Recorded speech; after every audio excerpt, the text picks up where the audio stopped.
Saudações bactinianas, oi gente, tudo bem? Tô voltando aqui para o Entre Vozes 29, hoje na presença de Clarice Fiuza, que também é pedagoga, né? Trabalhou a vida inteira em sala de aula, minha mãe, né? Então hoje para a gente comemorar juntos e juntas esse dia das professoras, dos professores, a ideia do Entre Vozes hoje, para quem está chegando agora, né, é a gente ouvir um pouquinho da história. Oi, Rô, seja bem-vinda de volta aqui também.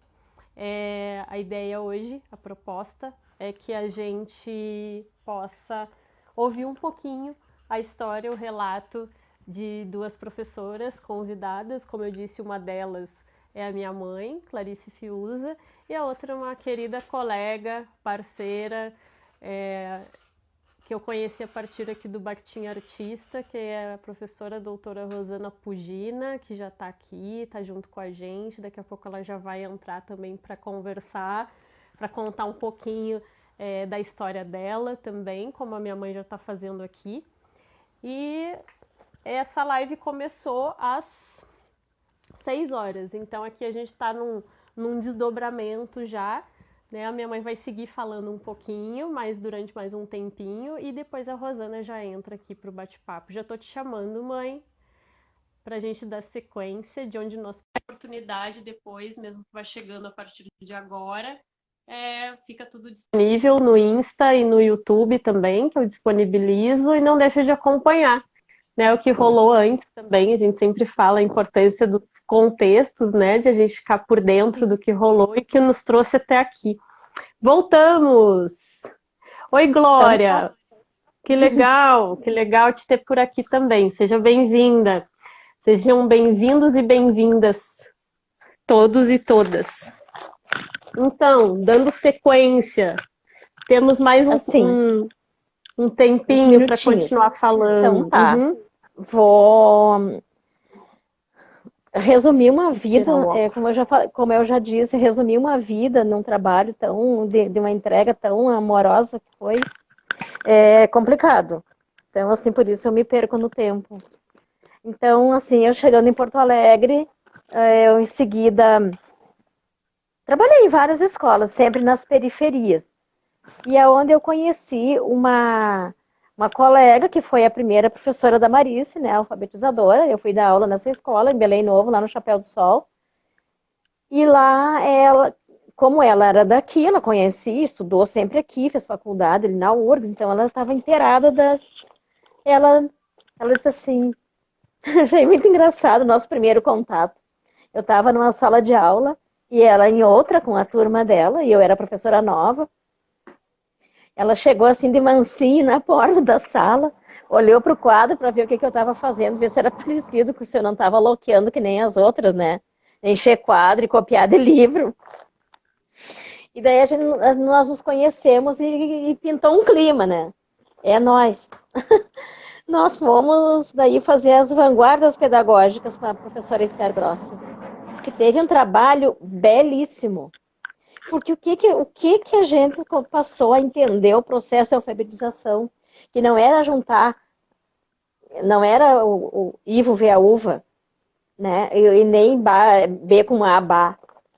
Era um contexto. A leitura é contextualizada e isso a gente foi aprender. Então, a gente trabalhava com as crianças, todas aquelas demandas que a gente estudava lá no GEMPA, que não podia ser no GEMPA porque eram números enormes de professoras. Uma vez era no Colégio Bom Conselho, depois foram vários espaços, até na escola militar a gente foi fazer. Então, o que se trabalhava? Se trabalhava história, geografia, tudo no processo de alfabetização.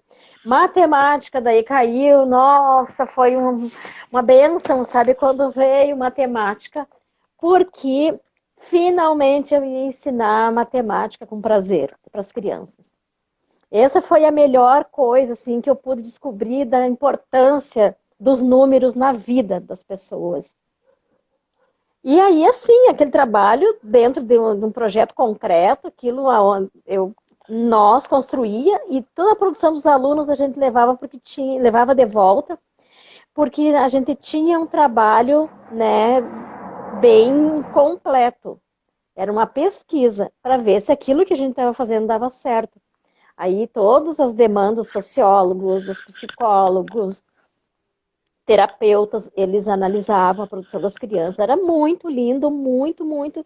Era coisa assim, tu vê, a gente caminhar do Chapéu do Sol até a faixa, lá da escola até a faixa, pegar um ônibus, vir para o centro de Porto Alegre, ficar até as 10h30 da noite, chegar quase 1h da manhã a pé, lá no Chapéu do Sol, era muita paixão. E isso é o que move qualquer coisa que a gente for fazer.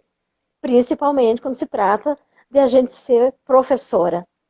Porque o ser professora, volto só de novo, porque eu tenho que falar muita coisa ainda, mas ser professora é assim, ó, é tu acolher aquela pessoinha que está saindo do contexto familiar dela.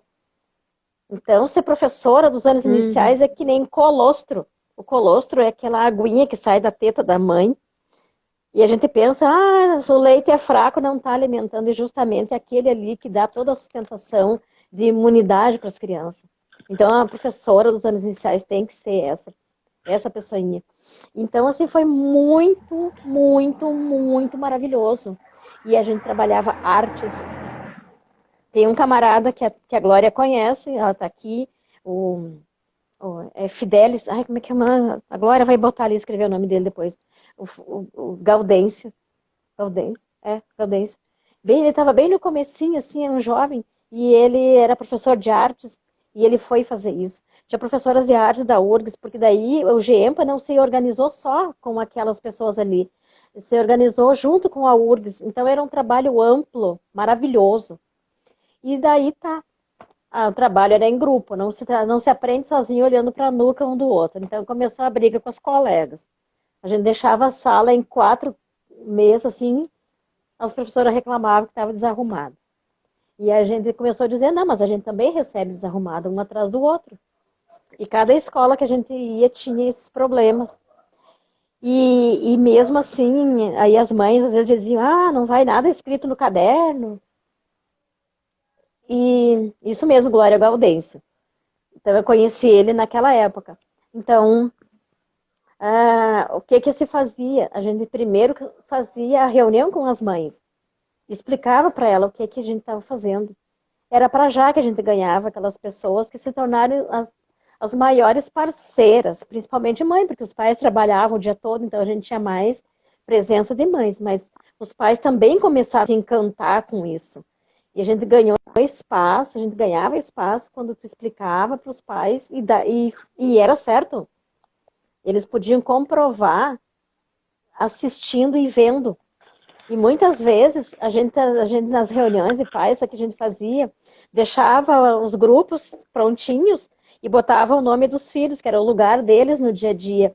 Eles chegavam ali, eles tinham que sentar no lugar do filho.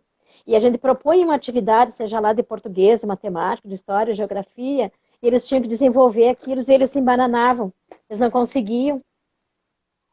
Porque eles foram alunos que nem nós, da época da ditadura militar, que tu tinha que decorar e tu representava, para te ter uma aprovação, tu tinha que ter um número que era a expectativa daquele processo de educação.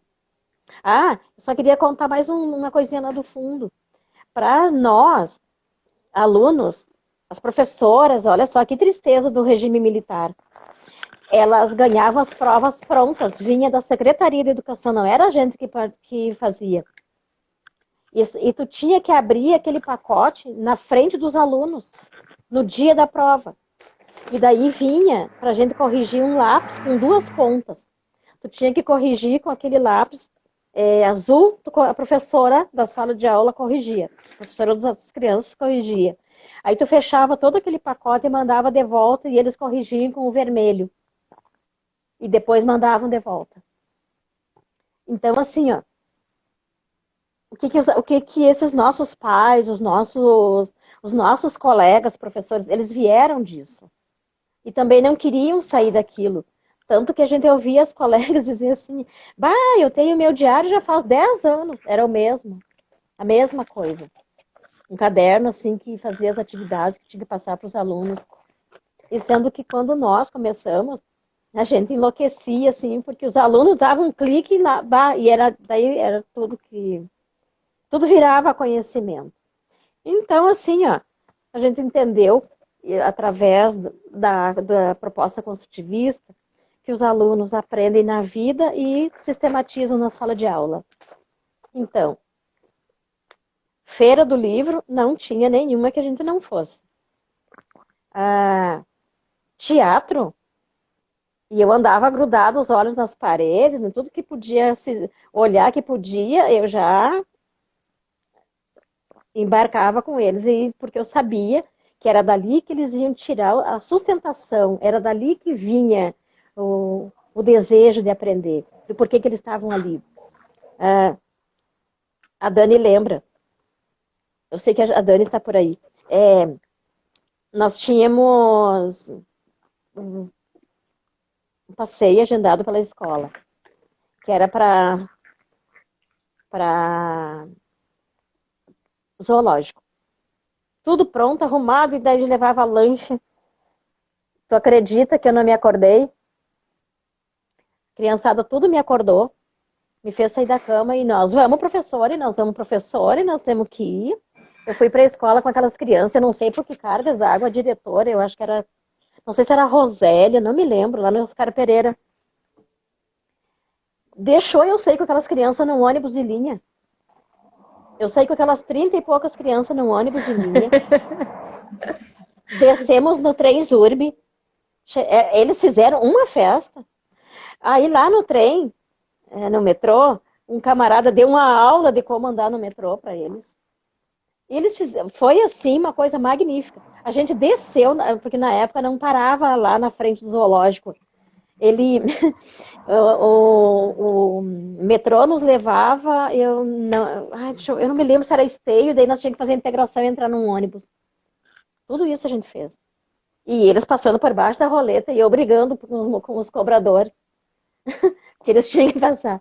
Tá. E daí a gente chegou no zoológico, encontrou com toda a escola e da volta a gente veio com eles. Então a gente construiu um aprendizado muito maior. E daí foi aquela história de ligar para a mãe, ligar para a escola, tá tudo bem, porque a Clarice saiu daqui sozinha com aquele monte de criança. O Rodrigo deixou um comentário ali só para a gente não perder. A Dani, deixa eu ver. O quarto ano foi o que eu mais conheci o mundo lá fora, graças à professora. Desculpa, é a minha visão, tá, gente? Que às vezes eu não consigo enxergar bem aqui os comentários que o Rodrigo deixou. Dormiu demais, lembro. A Dani, que eu acho que tá aqui com o Rodrigo. Uhum. Eu me lembro também que teve o eclipse solar. Eu lembro. E daí eu disse, e a gente trabalhou, eu tenho os teus textos, eu tenho ainda, né? Essas crianças fizeram coisas belíssimas, e a gente trabalhou coisas belíssimas. E eu fui na Redenção, num domingo, e tinha um político distribuindo uma lunetinha, era uma cartelinha com uma lunetinha para olhar para o sol. Eu pedi para ele. Até hoje. Aí eu pedi para ele. Eu disse, eu sou professora, eu tenho 30. Daí eu inventei que eu tinha 35 crianças na sala de aula, mas era 32, só para daqui a pouco quisesse levar mais um. Grande diferença. Daí ele disse, eu não podia mentir muito, que não ia caber na sala, né?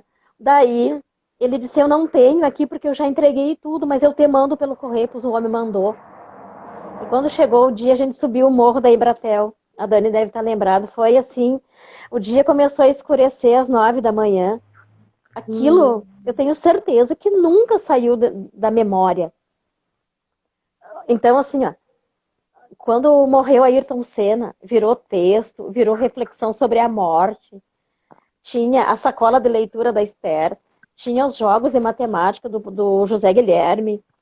Depois a gente foi fazer a oficina de matemática. Cuida a hora, Marisa, porque eu não estou enxergando a hora. Temos mais uns 15 minutos. Temos uns 15 minutinhos. Tá. Aí era para fazer a oficina de matemática com ele lá na escola. Eu queria muito que ele pudesse englobar as professoras da escola e a diretora não deixou. Daí que a gente fez? A gente montou a oficina de matemática na Associação de Moradores da Batilanos, ali na Embratel. A gente foi um dia para lá, limpou tudo, varreu, estava tudo assim, acho que não usava há muito tempo. E o José Guilherme foi com a fusqueta dele para lá ensinar matemática através dos jogos. Depois ele convidou as crianças para fazerem as oficinas lá no ateliê dele, ali na República. E daí eu tinha que combinar com os pais, e eles deixaram. Acho que foram uns 3 ou 4 só que não deixaram. Eu ia de ônibus com eles para a oficina de matemática uma vez por semana. Porque ali eles aprendiam a reconhecer e identificar os números e os cálculos, né, através disso. Teve uma vez que a gente trabalhou praticamente a geometria pintando a sala de aula. E foi lá na Embratel. A gente tinha que saber quanto de tinta comprar. E daí eu tenho as fotos ali.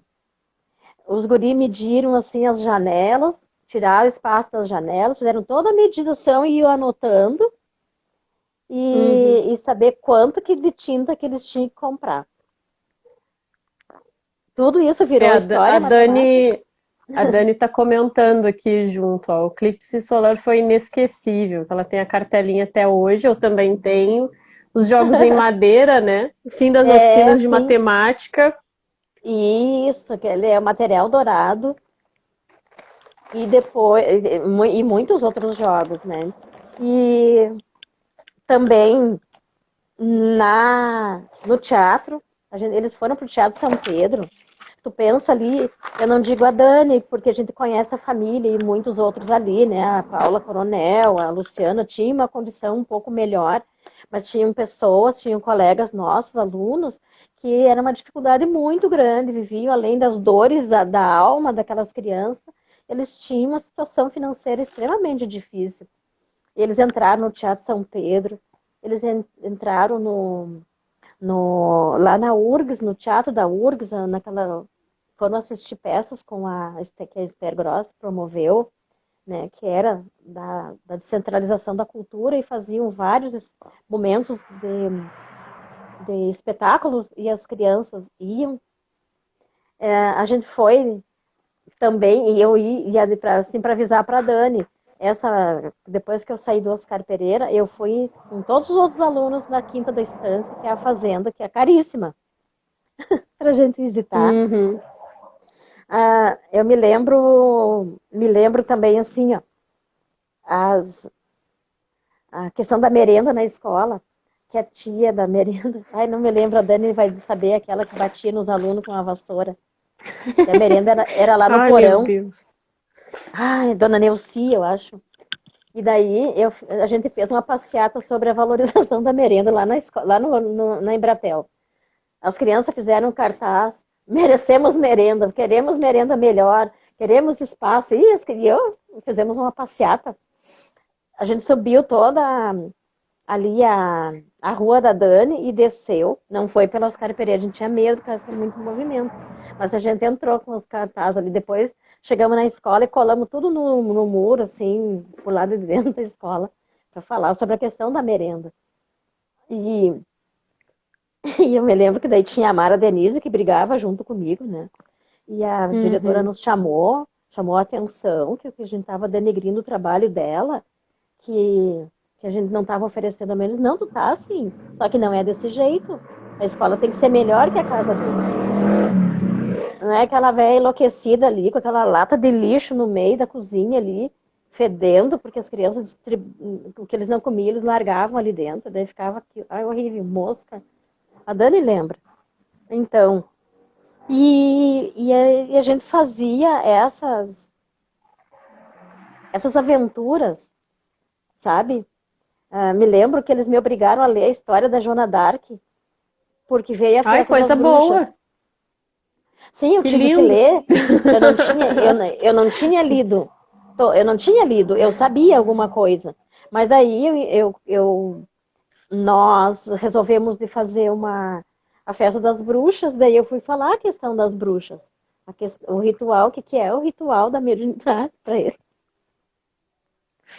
E daí a gente se programou de fazer a nossa merenda num panelão lá fora. E foi feito. Só que não foi lá fora, daí foi na casa de uma das colegas que era bem na frente da escola Oscar Pereira, eu não me lembro o nome dela, tô com o rostinho dela, e a gente fez ali, eles se vestiram de bruxa e fizeram aquilo, mas aí a gente fez um estudo sobre o que era essa questão do papel das bruxas, né, e eles conheceram Joana d'Arc, muitos leram. Que mais, assim, ó, A Dani até comentou que foi a primeira vez dela no teatro, né? E eu que conheço a Dani, tenho uma relação com ela vai continuar no teatro depois, né? Então, isso que é bacana, essa relação sim, que vai se construindo nesse é, espaço é, educacional, né? Mas que transborda, né? Vai para além dele, isso, isso é. influenciar na nossa vida, nas nossas escolhas, né? Teve E, uma vez que a gente foi para, acho que no Sesc, que tem as piscinas, é o Sesc, né? As piscinas do Sesc. Daí tinha uma atividade do Dia da Criança. E eram todas gratuitas, atividades, muitas, muitas, e lanche, tudo. E eu queria muito levar todos, eu não queria deixar ninguém de fora. E, e tinha uma menina que quem criava era. Eu não sei, ela dizia que era mãe, mas parecia que não, ela era tão velha. Mas eu acho que ela se envelheceu pela vida, né? E ela não queria deixar a guria ir. Elas eram crentes, daí não queriam deixar a guria ir. Daí eu disse, mas quem sabe a senhora vai junto? Gente, assim, ó, era a coisa mais linda de ver essa senhora andando na roda gigante. Ela brincou, que eu acho que ela nunca fez na vida dela. Me dá uma emoção de ver isso, sabe? Porque tu proporcionar para não só para aquela criança, mas também para aquele pai e para aquela mãe um aconchego que ela jamais esperaria, né? E uma vez quando a gente foi eu acho que na turma da Dani, acho que foi na turma da Dani que a gente foi no um senhor que dava, não, agora eu não sei, mas assim a gente foi no Plaza Miró, que era trabalho com argila. Ele era ceramista, ele fez uma oficina com as crianças, tem todas as fotos ali. E então, assim, ó, a gente foi na reserva ecológica do Lami, e quando a gente ia, a gente não entrava e ficava dormindo no ônibus, a gente ia observando, né, sabe? Quando se pegava um ônibus, a gente ia olhar para fora e se identificar. E o que eu queria dizer para eles, sabe, é que mesmo lá, naquela realidade que muitos viviam, que tinha umas bem dolorosas, tinha um mundo lá fora esperando por eles. Não se resumia aos muros daquela casa, as paredes daquela casa, eles tinham um mundo para descobrir. E teve também uma feira do livro que quando a gente chegou lá, assim, fomos, e sempre no sábado, né? Porque era no sábado. E eu com aquelas crianças no ônibus de linha. Daqui a pouco começou o tempo assim, escurecer, e meu Deus, vamos ter que ir embora, vou ter que tirar essas até chegar no ônibus, porque senão vai cair um toró. Gente, foi só a gente sair da Feira do Livro, caiu um toró, mas é uma bomba. Mas assim, ó, um toró. E aí eu não segurei mais aquelas crianças brincando na chuva. Eles corriam pela Avenida Borges, pela Borges não, pela Andradas, na frente da Americana ali, embaixo da chuva, e todo mundo olhava para eles assim, uns encantados com aquelas crianças brincando, e umas se rolavam naquela água que corria na rua. Eu disse, meu Deus, hoje é que eu vou tomar um pau daquelas mães. Hoje não vai ter jeito. Meu Deus. Foi só a gente chegar no ônibus, a chuva parou. Quando eu cheguei, era verão, né? Calor. Eles chegaram aqui já estava tudo sequinho. E daí diz, melhor passeio que eu tive na vida. De tudo que a senhora fez, esse foi o melhor. Então, assim, de ter sabe assim, tem que ser um olhar caçador de possibilidades, né? E de entender que que não é dentro de uma sala com um quadro e giz e não. A gente vem ali e faz. Aí eu comecei a dizer para eles, olha, o caderno é assim, é para a gente anotar as coisas mais importantes que a gente viveu nesse dia de manhã ou de tarde, né? Tem que anotar para não esquecer, porque a gente não anotar, a gente não vai esquecer, vai passar o tempo, a gente não vai lembrar. Mas o que a gente aprendeu tá aqui, ó, né? E daí, eu dizendo, quando a gente faz reunião também, tem um livro de atas. É aquele livro que a gente escreve que acontece ali.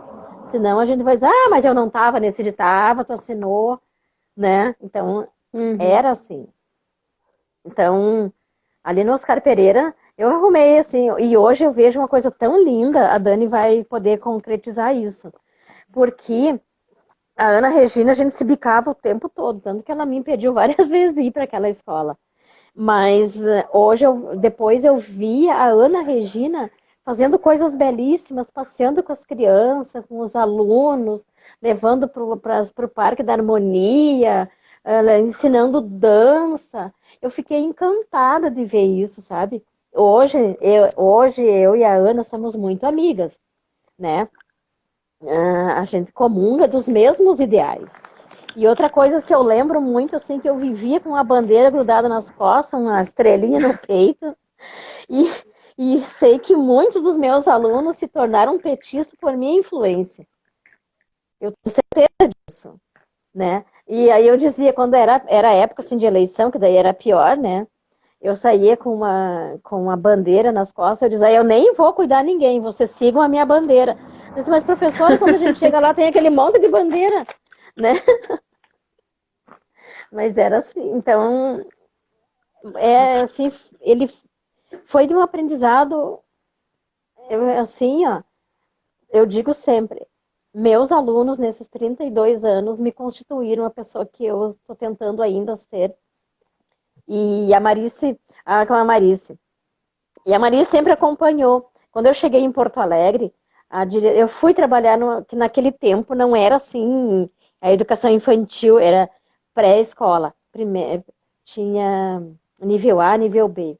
E aí eu ganhei Mas uma só escola. vou precisar só te indicar o tempo, tá? Mais Tá uns bem, 5 é bem rapidinho, minutinhos. tá bem. Que Aí. daí tu pôde ir pra escola sempre comigo, desde pequenininha.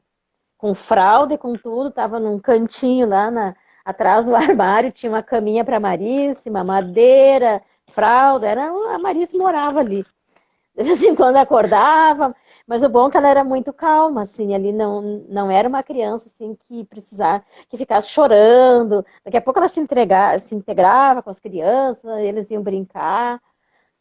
E quando foi na Gente, isso quarta era série, tu vê, a minha meditação eram as aulas. Eu meditava pelas aulas. O daí, consciente, o subconsciente já é, foi mas internalizando sempre tudo. que, depois, mesmo sendo professora de outras turmas, não junto com ela, nos momentos de passeio e coisa assim, ela sempre estava junto.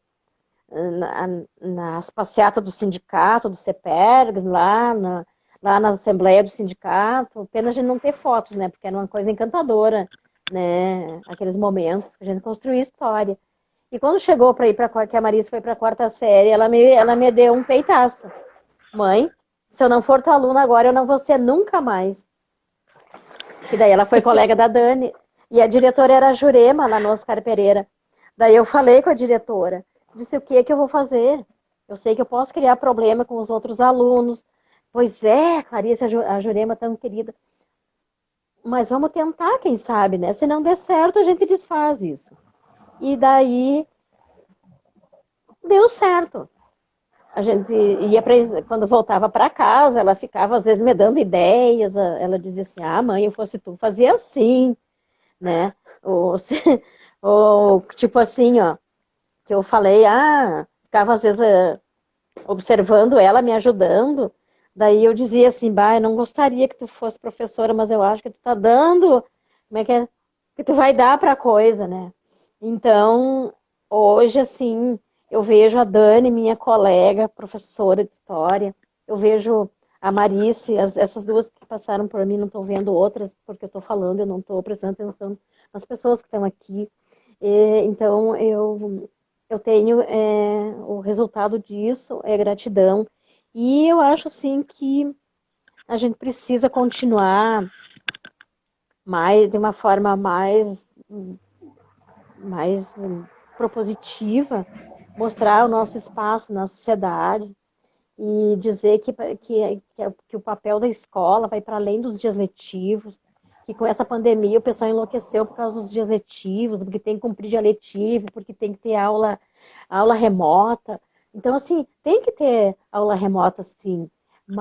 E não é porque vai terminar a pandemia que vai terminar, ela vai ser mais uma ferramenta, mas acontece que está distorcido, não priorizaram os espaços da convivência na escola, os espaços físicos continuam iguais, tanto que estão querendo começar e está todo mundo sem, nem, vamos dizer, nem o papel higiênico não tem na escola, nem o banheiro está reconstituído nas escolas públicas.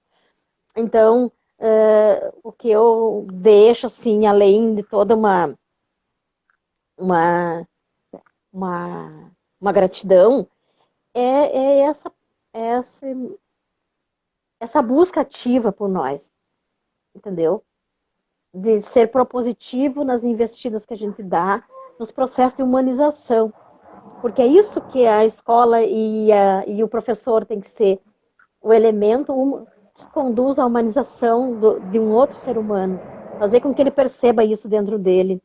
Que tu desarticule toda e qualquer energia que possa desconfigurar essa proposta que está dentro dele, só ele não sabe ainda lidar com ela, né? E se a gente puder fazer esse link com a vida, está feito o nosso papel, independente das agruras que as coisas venham atrás. Quero agradecer muito, então, Marice, companheira, colega, né? E as pessoas que vieram aqui nos ouvir e ouvir a minha história, assim, correndo tudo, né?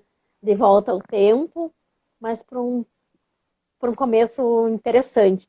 E eu quero muito, assim, me propor, se alguém tiver interesse, que está aqui, eu pretendo muito trabalhar a alfabetização com uma proposta, assim, voluntária, quem sabe, né? De ajudar aquelas crianças que ainda estão ali. Então, se alguém tiver interesse, e depois a gente pode conversar aqui em Porto Alegre, né? Sobre a continuidade, porque a gente construiu tanto e tem tanta coisa na bagagem que pode ser aproveitado, né, para os outros que estão chegando. Desculpa, Com companheira, certeza. colega que está ali esperando na fila e eu aqui. A companheira Rosana. É. A companheira Rosana, eu vi que entrou a tia Wanda aqui, estou muito contente que a tia Wanda entrou. Tem uma aluna tua, pela foto eu vejo que é aluna, que disse professora incrível, a tia Wanda falou maravilhosa, inteligente, perspicaz. A Wanda a tia Wanda acompanhou, né, nossa história também. Uhum. Agradeço muito, gente. Assim, tem muitas coisas da tua fala, mãe, que eu fiquei aqui refletindo cá com os meus botões, mas acho que vou aproveitar para já interagir junto com o que rolou aqui entre nós com a Rosana, né? Trazendo para esse momento também a tua fala, né? Quando houver a liga, né, dos assuntos, né? Uhum. Mas eu queria fazer só uma fala finalizando para agradecer. É muito gratificante para mim ter tido o privilégio de ter como mãe uma professora também, que não é um privilégio que todos têm. E uma professora que mobiliza todas essas vozes que tu trouxe aqui, né, de busca por um mundo mais respeitoso, mais sensível, mais humano. E aí eu vou chorar. E ter tido a oportunidade de conviver com alguém que buscou o tempo todo, né, dentro das suas práticas, estabelecer contato com o outro. Né? Se eu fosse pensar nas tuas vozes, né, que eu sempre falo aqui nas vozes, né, é dessa professora guerreira, lutadora, que vai para o campo de batalha, que pega a bandeira do PT e venham, né? Não interessa, vamos para a rua, vamos pensar outras formas de pensar, de criar outros espaços, né, de reflexão. Morrendo de saudade deles. Isso promove na gente esse espaço de autonomia e liberdade, né? Eu acho que todo mundo que teve o privilégio de passar por ti, os teus alunos sentiram isso, né? Esse gostinho de liberdade, de autonomia, de sair de um cubículo, né? É essa sensação. Então eu devo muito a ti o que eu sou, né? Tu falou da construção do outro, e isso é super bakhtiniano, né? Aliás, né, Rô, a gente já vai também entrar mais nessa esfera. E tu é um dos meus outros, né? Meus outros de amor, de afeto, de inspiração. Então, muito obrigada por esse momento, por aceitar. E hoje a gente está podendo aqui compartilhar um espaço, não só como mãe e filha, mas como colegas que nutrem uma pela outra uma profunda admiração. Então, muito obrigada. Companheira Clarice. Companheira Marissa, então certo. Vamos chamar a companheira. Vamos chamar, enfim, a companheira Rô. Um beijo. Obrigada. Um beijo, mãe. Tchau. Um beijo. Feliz Dia da Professora para nós. Já estou chamando a Rô. Para vocês todos. Tchau, tchau. Já estou te chamando, Rô. Sem mais delongas, né? Como a gente diz. Eu também tô, Dani, super emocionada. Como não, né? Oi, Rô, querida! Olá, parabéns, viu? Tava linda a fala, parabéns. Muito obrigada, Rô, por estar aqui, por aceitar o convite de participar novamente do Entre Vozes, agora nesse momento aqui nosso de comemoração das profs, das professoras, e também por acompanhar aqui a live, esse momento meu com a minha mãe, com pessoas que fazem parte da minha vida, esse momento mais íntimo, né, de escutar essas histórias. Agradeço muito e então vamos para o nosso momento agora, né? A Rosana, como eu já disse, né? Ela é colega também, doutora em letras, estudos literários, e hoje a gente vai estar falando aqui desse contexto, né? Do ser aluna, do ser professora, de como essas vozes se misturam, de como a gente percebe isso. A Rosana super engajada, né? Dentro da área da educação, trabalhando firme e forte nesse momento de pandemia, então trazendo esse contexto desse hoje, né, que eu até comentei, que eu achei interessante, a mãe traz todo um contexto lá dos anos 70, 80, e muita coisa de lá para cá mudou, mas muita coisa de lá para cá também segue sendo um grande desafio, né? Então, muito obrigada, Rosana. Então, vamos te ouvir um pouquinho da tua história, da aluna Rosana, da professora Rosana. Começa por onde tu quiser, fica bem à vontade. Boa noite para todo mundo que está aqui para brindar, né, a nossa profissão. Infelizmente, eu começo com palavras não muito animadas, né? Eu acho que a sua mãe foi bem mais otimista do que eu sou. A minha fala aqui hoje vai ser um pouco menos animada, né? Porque a nossa realidade, né, atual de perseguição às artes, né, perseguição à literatura, livros sendo censurados, filmes, né, lançamentos de filmes, e isso atinge a escola, né, atinge a gente como licenciadas, né, pessoas que têm aí formação para sala de aula, cortes, né, nas pesquisas, na universidade pública, perseguição, né, a professores das universidades, né? Enfim, estamos vivendo aí um contexto que lembra muito o trechinho que a sua mãe falou sobre a ditadura, né? A gente está vendo aí essa volta dessas vozes monológicas, né, autoritárias, e isso, claro, que atinge a gente diretamente, porque, como vocês bem disseram durante toda a live, qual é o papel, né? Qual é o nosso papel? É exatamente o contrário disso, né? A gente quer dar asa, né? E não podar as asas. E o discurso que vem em cima não é bem isso, né? Então, não temos hoje muitas boas perspectivas, né, na nossa realidade. Mas a gente chega ainda nisso, né? Vamos voltar um pouquinho. Bom, eu fui alfabetizada em casa pela minha mãe. Minha mãe também fez letras, mas ela nunca quis dar aula, nunca exerceu a profissão. Mas ela tinha formação. E eu entrei na escola, sempre estudei em escola pública, no momento em que havia muitas greves, né, de professor. Aqui no estado de São Paulo, só para localizar, e aí também é uma outra realidade, né? Vocês estão falando do Rio Grande do Sul e eu venho falar aqui de São Paulo. Uhum. E eram greves assim de 6, 8 meses, eram greves longas, e essas greves, uma delas me pegou bem no primeiro, no segundo ano, né? Primeira e segunda série ainda do primário, né, que a gente chamava, hoje ensino fundamental 1. E aí, então, minha mãe me alfabetizou em casa. Minha mãe sempre foi uma grande leitora, sempre teve muitos livros em casa. E eu aprendi a ler e escrever com o Sítio do Pica-Pau Amarelo. E isso, claro, que foi para mim algo assim, meio que, meio que resolveu a minha vida, né, nesse momento. É disso mesmo que eu gosto, né? E aí, a partir de então, meu mundo se dividia com os livros, né? Isso até hoje. Então, eu tenho essa presença da minha mãe muito forte nesse sentido. Hoje mesmo ela veio me dar os parabéns pelo nosso dia, né? Dia das professoras. E ela ainda disse isso, né?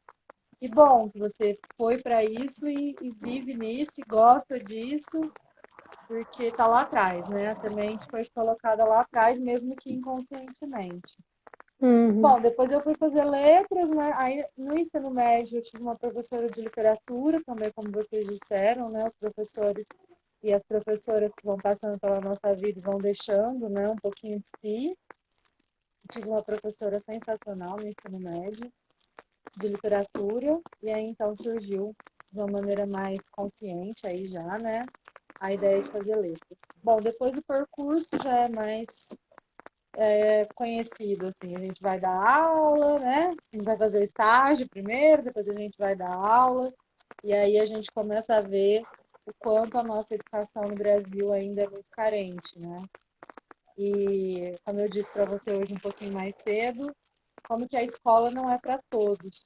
Não foi para todos, na época em que eu estudei, né, não era para todos, e continua não sendo. A diferença é que hoje os números mandam, né? Como disse a sua mãe, né? Tudo muito quantitativo, quantidade de horas, quantidade de dias letivos, quantidade de crianças na escola, né? Então é para todos quantitativamente, mas qualitativamente não é, né? Yeah. E quando eu entrei para dar aula no estado, assim que eu terminei a faculdade, eu prestei um concurso e comecei a dar aula numa escola de zona rural, que aí para mim ainda foi mais diferente, né? Porque eu sempre morei na cidade, sempre estudei na zona urbana, né? E aí eu fui conhecer uma realidade que era, além de muito diferente no sentido de ser zona rural, era também um lugar de uma realidade muito dura, muito difícil. E depois que eu trabalhei nesse lugar, eu falo para todo mundo, eu dou aula em qualquer lugar. Porque a realidade que eu vi lá e que eu, né, durante um tempo fiz parte, e tenho ainda muitos alunos daquela época com quem eu ainda converso, muitos deles são meus amigos nas redes sociais. É possível que eu possa afirmar isso assim, com bastante certeza, que o que eu aprendi lá é o que me moldou como professora, principalmente do ponto de vista da empatia, né, da compreensão, do entendimento de que a criança que está ali na sala de aula, ela não é, né, a pessoa que está na sala de aula, ela é o todo, né, ela traz em si toda uma realidade, como eu disse, era uma realidade de um lugar muito difícil, muitas pessoas que trabalhavam nas lavouras, E são pessoas que viviam em vários lugares, né? Eram pessoas que tinham uma vida itinerante, porque iam acompanhando as lavouras para ter trabalho. Pessoas de um nível de escolaridade também bastante baixo. Muitas famílias colocavam as crianças para trabalhar também. E isso é algo que hoje em dia, né? Já de um tempo para cá que a gente tinha conseguido sair, a gente está também, infelizmente, voltando, né, para essas estatísticas de trabalho infantil. E aí, então, nesse momento em que eu trabalhava nessa escola, foi quando o Estado de São Paulo implantou o projeto de escola de tempo integral. Naquele momento foi um projeto piloto, apenas algumas escolas no estado. Depois, conforme o projeto foi se frutificando, o projeto foi sendo implantado em outras cidades, e hoje aqui no estado de São Paulo é bem comum, aqui na cidade onde eu moro, por exemplo, nós temos 2 escolas, uma de Fundamental 1 e a outra de Fundamental 2 e médio, estaduais, que são de período integral. E aí, então, a gente conseguiu, com esse modelo, naquele lugar, né, naquele contexto, a gente conseguiu atacar bastante o problema do trabalho infantil, porque até então os alunos estudavam meio período e no segundo período eles estavam trabalhando, né?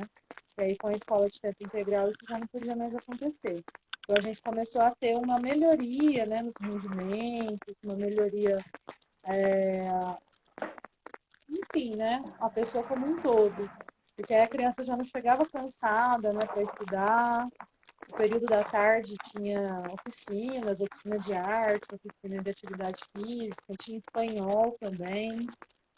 Então tinha uma grade diferenciada e as crianças vinham para a escola mais descansadas também, né? Um pouco menos exploradas, né, pela questão do trabalho.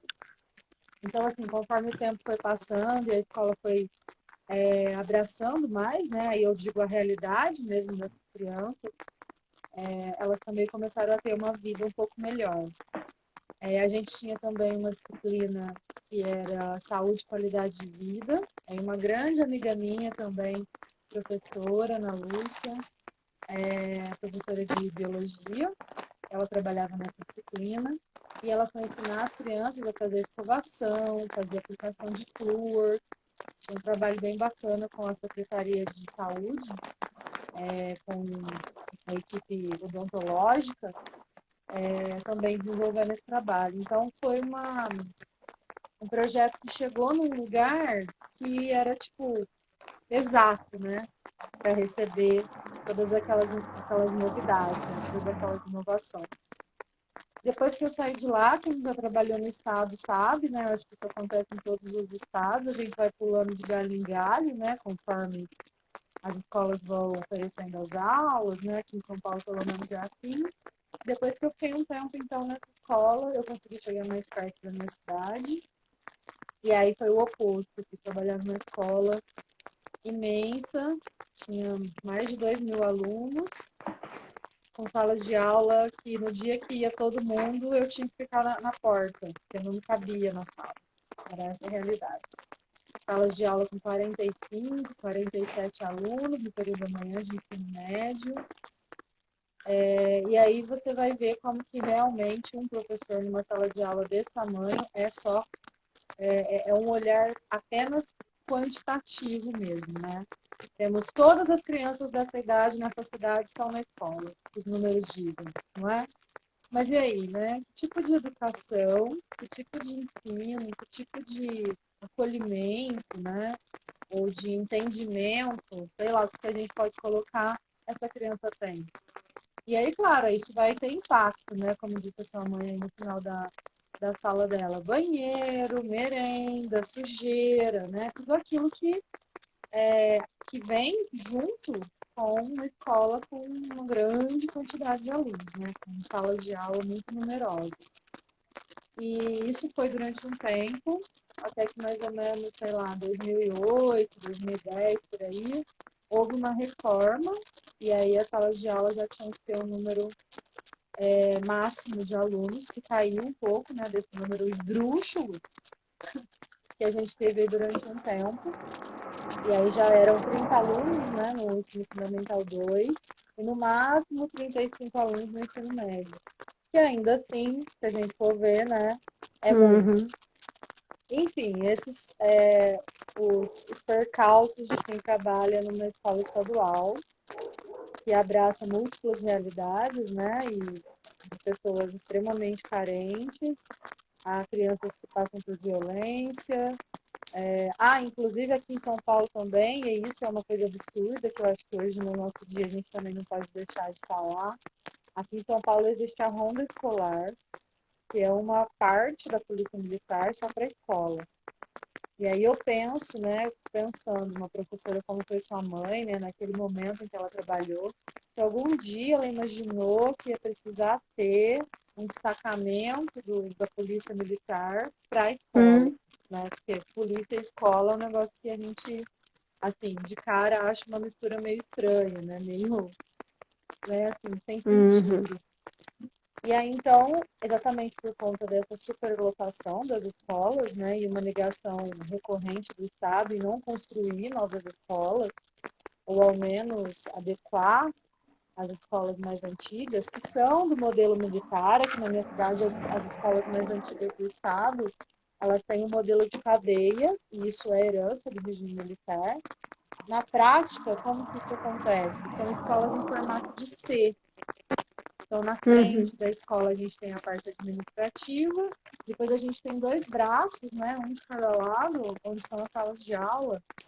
E se a gente pensar o modelo de cadeia mesmo, porque aí você coloca um inspetor de aluno em cada ponta Uhum. desse C, e todo o corredor ele é vigiado, né? Uhum. E também, né, grades, muros altíssimos, né? Aí a gente vai ver também uma outra coisa que sua mãe disse, né? A escola tem que ser melhor, a escola tem que ser melhor que a casa. E olha como que isso não é verdade, né? Não acontece assim.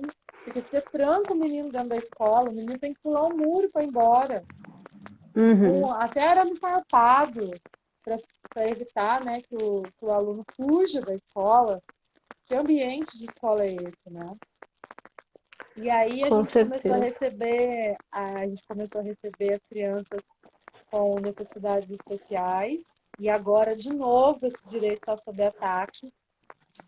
Nós da educação, a gente tem que se unir, é urgente, porque houve aí essa semana, agora passada, a assinatura, né, de um projeto de lei que volta, nossa, retrocede, assim, 20 anos na educação do Brasil, que é voltar a separar as crianças com necessidades especiais da Uhum. convivência com as outras crianças. Então, as escolas passaram por reforma aqui em São Paulo para receber crianças cadeirantes, crianças que precisavam de apoio, né, corrimão, banheiro, né, também adaptado. E aí eu tive um aluno nesse momento, que ainda a escola ainda estava passando por essa reforma, e ele era cadeirante e ele ficava do meio-dia e meia até às 6 da tarde com a mesma fralda, porque ele não tinha condição, não tinha condição de ir ao banheiro. E quando eu conheci esse menino e eu fiquei sabendo disso, eu fui imediatamente atrás de procurar saber, porque eu achava isso uma coisa assim, não sei, eu não tenho um adjetivo para falar o que eu achava disso. E aí eu me lembro que a diretora da escola foi muito resistente nesse momento, como vocês também já disseram, né? Pessoas que vêm de uma outra ideia de Uhum. escola, né? Muito fechada, a geração que veio logo após a ditadura, né? E aí eu mesma fui atrás para saber dos direitos que essa criança tinha, e eu acho que o mínimo era ter uma fralda trocada, né? Em um determinado momento do horário da escola.